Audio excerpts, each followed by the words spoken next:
चीन खुद को रूस समझने की भूल कर रहा है। यही कारण है कि ताइवान के मामले में खुद को शेर बताने वाला चीन अमेरिका के आगे भीगी बिल्ली बन जाता है।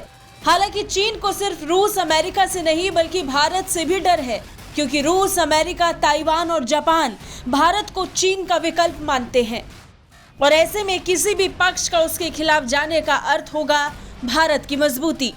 यही कारण है कि रूस पर अमेरिका द्वारा प्रतिबंध लगे तो उधर चीन को डर लगने लगा कि कहीं प्रतिबंध की आंच उस पर भी ना पड़ जाए।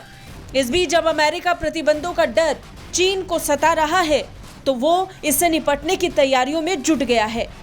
दरअसल अमेरिकी प्रतिबंधों से संपत्तियों की सुरक्षा पर चर्चा के लिए चीन के सीनियर अधिकारियों ने बैंक अधिकारियों से बातचीत की।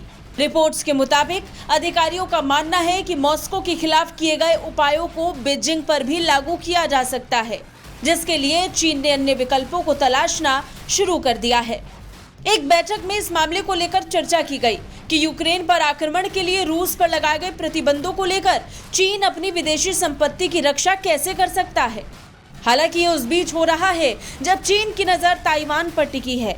ऐसा माना जा रहा है कि मौजूदा घटनाक्रम को चीन अपने लिए एक मौके के रूप में देख रहा है। दरअसल शी जिनपिंग सरकार ने यूक्रेन पर रूसी आक्रमण के दौरान व्लादिमीर पुतिन के लिए समर्थन बनाए रखा, लेकिन चीनी बैंक और कंपनियां रूसी संस्थाओं के साथ किसी भी बिजनेस को लेकर सावधान हैं, जो कि अमेरिकी प्रतिबंधों को ट्रिगर कर सकती हैं।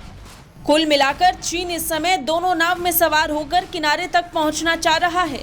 फाइनेंशियल टाइम की एक रिपोर्ट बताती है कि 22 अप्रैल को हुए एक आंतरिक सम्मेलन में चीन के केंद्रीय बैंक और वित्त मंत्रालय के अधिकारियों के साथ साथ HSBC जैसे दर्जनों स्थानीय और अंतर्राष्ट्रीय बैंक के अधिकारी शामिल थे।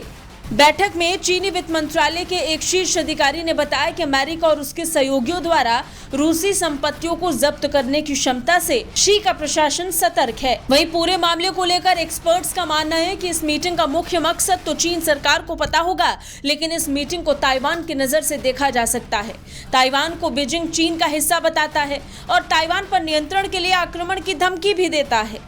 अगर चीन ताइवान पर हमला करता है तो चीनी इकोनॉमी को रूस की तुलना में बहुत अधिक नुकसान होगा, क्योंकि चीन के करीब करीब हर देश के साथ आर्थिक संबंध है।